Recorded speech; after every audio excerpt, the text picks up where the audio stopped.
Connected Life Coaching. And today we are talking about how to not take this personally. I want to thank the Yacht Club and Natalie Webster. She is under the weather today, so she is not going to be joining us, but we still get to talk about this today. I'm here to take your comments, your questions, and to work on this because I don't know about you, but I have taken a lot of stuff personally. Things that I probably shouldn't have, but I did anyway. I took on these things as truths. And I made all sorts of decisions about things that were going on in my life that probably shouldn't have. Well, they weren't good decisions anyway, because I did it out of that defensiveness. Because what do we do when we take things personally? What we do is that we feel bad. We get defensive. We defend. God forbid people think badly of us because then we get into correcting them. A lot of times here on Life Coach Friday, we talk about trying to change the people and how that really doesn't work. If you haven't been with us before, changing the people is all about making them believe something that they don't currently. And when we talk about taking things personally, it comes with a lot of that. Oh, but you don't know me. Oh, but you don't understand what goes on. Oh, but can you see us all winding up in this? It happens so often. Happens so often. So, one of the things that I want to start out with is cues. And I'm going to move this up just slightly so my audio is a little better. Um, we need to take these things as cues because when we are taking things personally, when we get defensive and things like that, one of the things that I want to assure you is that nothing has gone wrong. A lot of times these comments or these criticisms will come at us and we have an automatic side of our brain that automatically lights up and goes, we are in danger. We need to throw up a wall. We need to fight against this. I'm sure you've heard of fight, flight. There's another one called freeze. So it's fight, flight, or freeze. And this will kick in automatically, which is where that defensiveness comes from. When that happens, we're going to be maybe offended. We're going to feel judged. We're going to feel corrected. And what if you're working on that passion project and somebody doesn't agree with you? Yep. That's when that fight, flight, or freeze is going to come up. And I want to assure you that even though I've been doing life coaching for a lot of times, that is an automatic part of the brain. And it happens for me too. It happened this week. I don't know how many of you are in the Minneapolis or not in the Minneapolis area because I'm in Texas. Natalie and the Yacht Club are in Minneapolis, but I'm trying to sell my house here.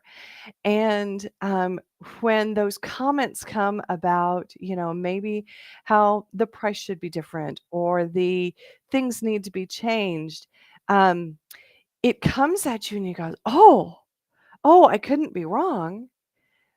But that's when we don't do our best work, is because we're worried about protecting, we're building those walls, and we just don't get very far because we think, well, we're right. How dare they cross us? And I don't know about you, but sometimes indignation kind of bubbles up, and that can be a problem because ultimately, when that happens, is what's going on is that we're creating a lot of distractions for ourselves.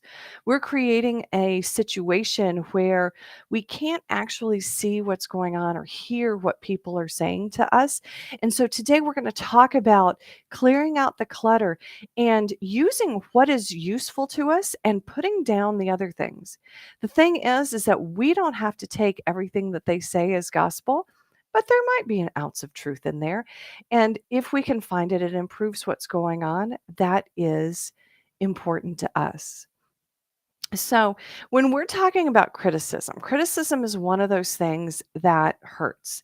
Um, The story that Natalie was going to tell today is about writing. If you don't know, she has written in the Lake Minnetonka area for years. She started off before there was email, and I think her first bit of criticism, she said, came from an actual letter that came through the mail, so stamps and everything.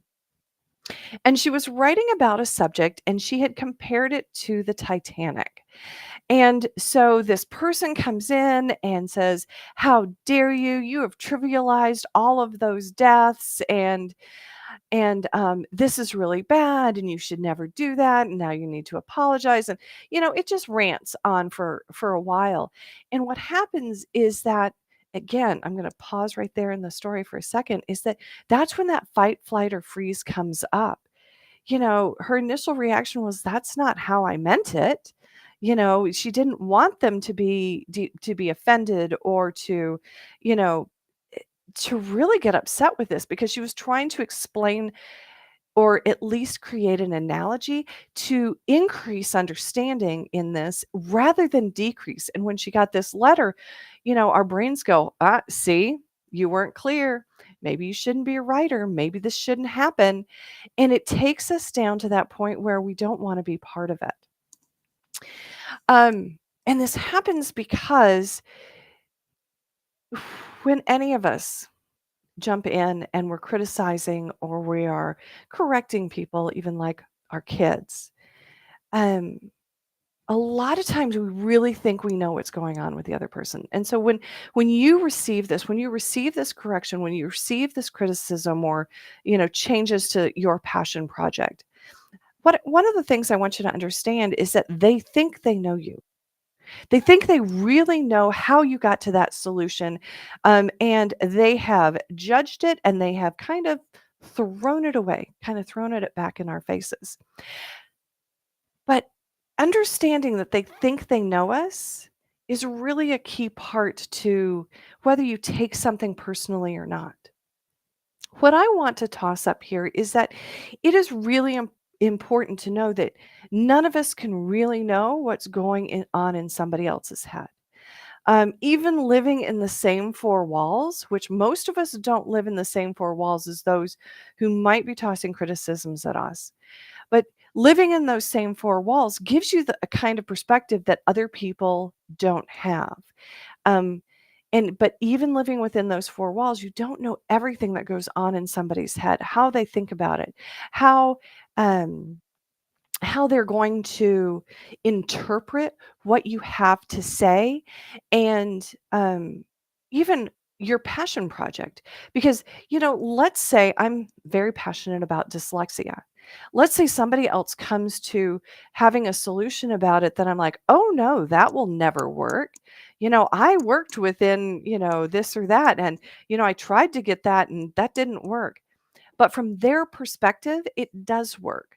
And they have just as much right even to go out and test it out. If I'm right and they test it out and they find that I'm right, the thing is that at the time they didn't have the information that they needed in order to even see or understand the words that I was saying as an option or as potential, because they just didn't have the life experience. They didn't have the information to make that connection between the two of us, to take my information and then move out and do things maybe just a little bit differently or try to overcome some of the obstacles that I had. Thank you, Kelly, for jumping in. I appreciate that. She says, great advice. When I learned this, I thought the same thing, because I used to take a lot of things personally, and it was hard to get over. When we have these things that are being tossed at us, and now we know, oh, well, maybe they don't know how I'm thinking about this. Maybe they just don't understand. Those barbs of maybe a correction or a criticism don't have to hurt so much, because you know our immediate brain, of course, it lights up and goes, of course we're hurt. How dare they attack me? We're in danger. But when you understand that they don't have your perspective, they don't have your life experience to see this, then it's like they're kind of like Nerf balls that come in and go, well, of course you don't understand. It's okay. And when that happens, then we can kind of dial down needing to needing to correct them.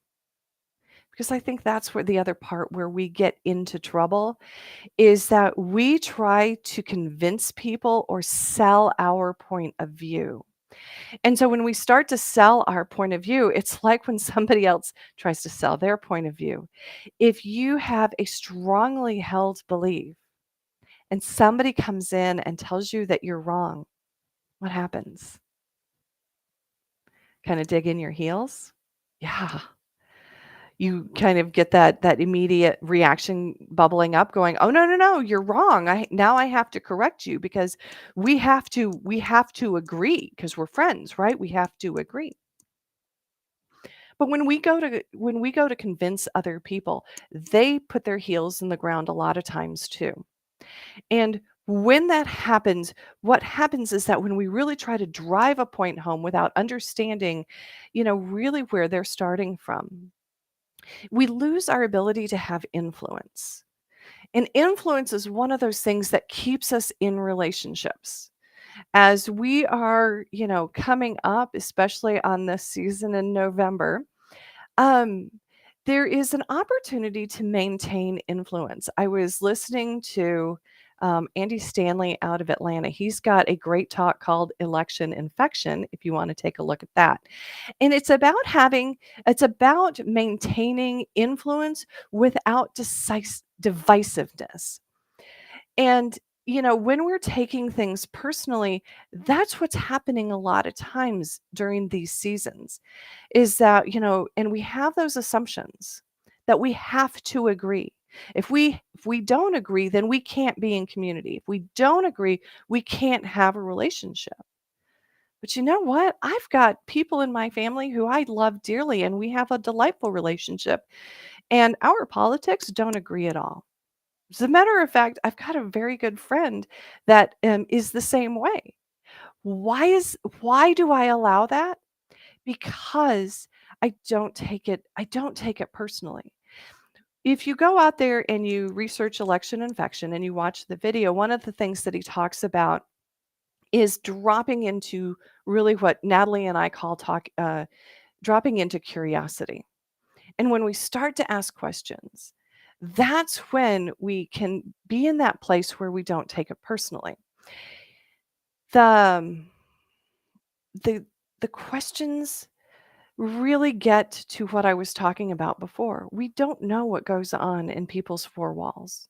We don't know the life experiences that they have had that have led them to decide that to this is the only way to be. I'm going to try and pull this comment down or on. Oh, here we go. Whoops. That's not working. I really do appreciate you, Kelly. Here we go. Um, when you're in a position where you're feeling misunderstood, how do you explain your vision without being perceived as defensive? That is a really good question. When we are being perceived or when we are feeling misunderstood, there is definitely a gap going on because you're hearing something that they're saying, and then you're here and you're like, wait, there's a gap. One of the best ways to address this is to drop into that curiosity, is to really understand where they are before you try to build that bridge to where you are. From where they're standing, they're not going to probably be able to build that bridge between um, where you see the disconnect. And so the first step is to start asking questions about, oh, what is going on? Why do you think that this is the case? And work to actually understand where they're standing and their perspective to get it as clear as possible in your head. From there, you can identify some of those gaps. Maybe they don't understand something. Maybe they haven't had an experience, or maybe they just don't have a piece of that information. Another piece of this, kind of the fourth one, is also what they value. This is something that a lot of us don't talk about, especially in a business setting or in a more of a casual setting.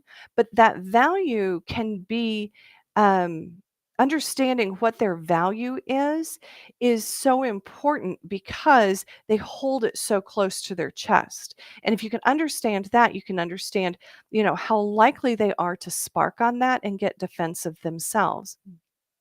So what I recommend is to again get very curious. How did you come to believe that?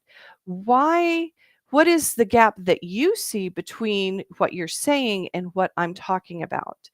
um, that is a place that also opens people up because when we lean into other people, when we ask questions, they feel a level of respect and that their judgment, their character, their intelligence is not being attacked, which a lot of times is what will trigger defensiveness is that when that happens, they open up, and when they can explain where they're at, they then create space because 'cause they're not defensive. They're not using a bunch of energy to, build that wall. They create space for themselves to consider other things. Now, some people do it more than others. You may find people that are, really married to a vision that they have, but what we want to do, especially when we're trying to collaborate with others, is to really meet them where they're at when they have their heels kind of stuck in the ground because they're passionate about this. Why are they passionate about it? Where is it going? What does this mean to them? What kind of effect, if they're wrong, does it have? When some people are really passionate about it, this gets down to their identity. If I'm wrong, then what? If I'm wrong, then I'm not a good person. They'll attach it to all sorts of things that isn't part of this conversation in, just trying to put together a vision or move forward on a simple project. And so understanding that meeting them where they're at doesn't mean that you're going to correct them or, you know, help them have better self-esteem, but it does at least give you the ability to meet them where they're at, demonstrate respect, and really see where where they're at, I guess is what I'm trying to say. So, it's a much easier place to move forward from there, um, and that way it can keep, being perceived as defensive. The other piece of this is, being defensive. Here on Life Coach Friday, we talk about our feelings. And one of the principles that we talk about is if we are being perceived as being defensive, that's really on them. We may be defensive, but that defensiveness is generated by how we feel. And hopefully, they will help meet us where we're at. It's okay to be defensive. Um, it's real, but it is to recognize it as the automatic kind of knee jerk reaction is really important because once we see it, we can use it as a cue, but we have to realize it ourselves. Um, being accused of defensiveness, of course, is one of those things that, somebody says you're being defensive and you're like, I'm not being defensive. It's like it kind of kicks it into gear. But I think I just talked in circles there, but I'm sorry.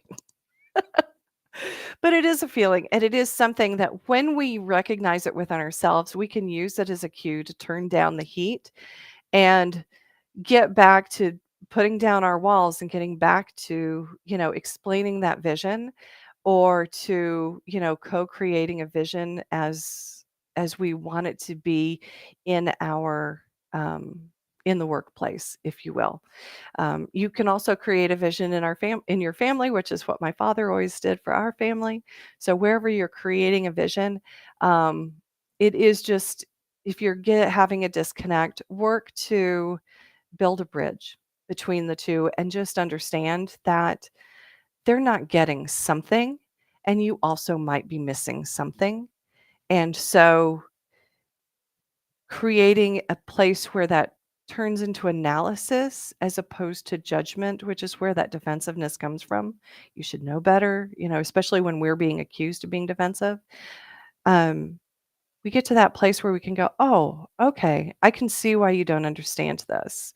You just don't see what I've been through or what I have learned along the way. Let me see if you're willing to actually hear this." And if frankly, if they decide that they're not willing or you perceive that they're not willing to hear this or see this, or they just don't have the experience or the tools to be able to understand, that's okay too. But they're probably not the ones that are going to move forward with your vision either. So, um, and it doesn't make them any less of people or, not useful in another capacity. It's just that, you know what? This is not their game, and they need something else where they can thrive in their talents and in what they're capable of doing, because we all have unique gifts and talents, and this world needs each and every one of us. So, um, the last thing that I want to talk about is assumptions that we make. Because when we are talking about taking things personally, what has happened is that we have a list of assumptions that we have made. They are usually driven by that knee jerk reaction, that fight, flight, or freeze. And our brain is just flooding us with reasons to shut down and really, you know, resist, fight against, push people out, push projects out, tell them that they're wrong, correct people, get defensive, the whole gamut. But these assumptions can really turn around to be cues. And these cues can help us to understand where we are at personally.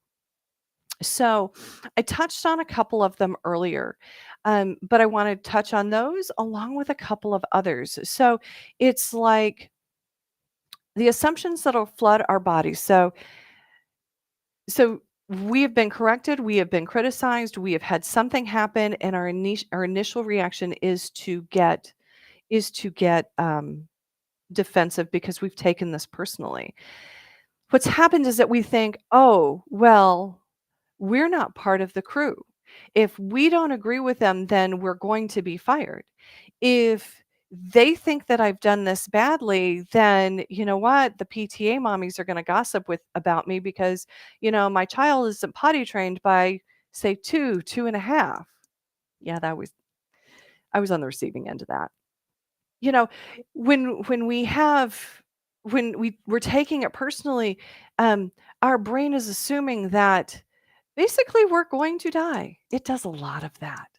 Because if you're out of community, if you were out of connection with other humans back in the caveman days, that was the risk. And so that's why the automatic brain immediately pops up. And that's why we take things personally, because we are at risk. But this is the time that when those things start to flood our brain, and usually we don't catch them at the thoughts, we catch them at the feelings, anxiety, fear, frustration, indignation, anxiety. And when these things come about, what we can do is that we can go, okay, wait. Let's put a pause on that. Am I actually in danger? Is there some validity to this or is there not? In my case of potty training, my child was a headstrong boy who was going to do it in his own time. And when I went to go and talk to my pediatrician, he was like, yeah, he'll be potty trained by the time he goes to kindergarten, unless there was something medically wrong. And there wasn't. And so, what we need to do when we're taking things personally is take that pause, really question, am I in danger? Is this true? Let's say you're at work. And let's say your performance isn't quite where it should be, so maybe it is true. What then? If we take it out of judgment, if we take away that self beatdown, oh, I should have done better.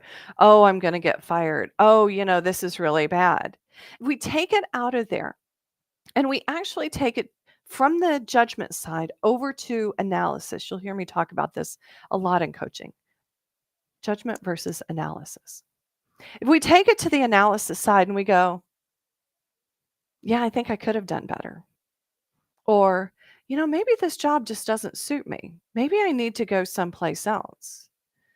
Or, I really enjoy this workplace and this boss. I wonder what I need to learn in order to really jam at this job, to, get closer to this team and, help be an active participant in this. When we take it over to analysis, that's when all of our options open up because everything is on the table.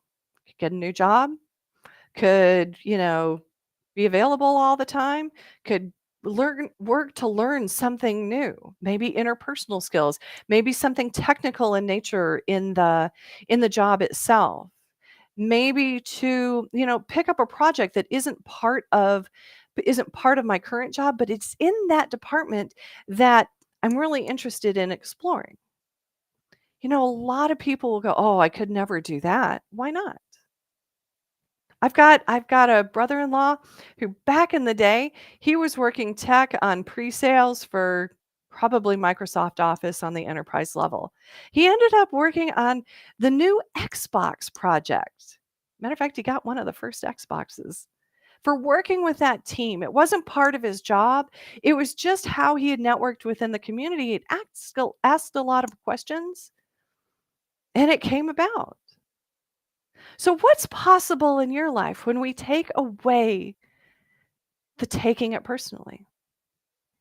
Taking it personally, frankly, it's a distraction. It's normal. It's going to happen because our brain is just trying to protect us. And from back in the millennia, it thinks that when we are being criticized or called out, that we're in danger. So, of course, it reacts like that. But that doesn't mean that's the experience that you have to walk through. And that's the beauty of coaching. That is why I am a life coach. And this is the effect that it's had on my life. I am passionate about life coaching. Life doesn't have to be so hard. And when you do things like remembering, when we do take it personally, that, oh my gosh, this is an option. What else could I do? Okay, I see it. Now what? It changes everything. It changes relationships. It changes what you do in life. It changes career paths. It changed my life. And coaching can change yours too. If you have any questions about coaching, I hope that you will come onto my page, connectedlifecoaching.net. You can also follow Natalie Webster at Natalie Webster Realtor on Facebook. I used to have the other piece here that came up. Maybe I can. Oh, here we go. Here we go. And then, of course, the Yacht Club Minnesota, they sponsor this. And so if you're looking for, space, if you want to watch the journey as Kelly Olson just really transformed Spring Lake Park and the Lake Minnetonka area, she is a force to be reckoned with. I recommend you follow her too. Miss Independence, if you saw that on there, go out there, watch these things because we've got women that follow us here on Life Coach Friday who are changing the world. Come and be part of us. Come ask questions, and we will see you soon. It'll be 2 weeks for Life Coach Friday. To Natalie, hope you get well soon, and we will see you soon. Y'all take care. Have a great 2 weeks, and keep living life your way. Y'all take care.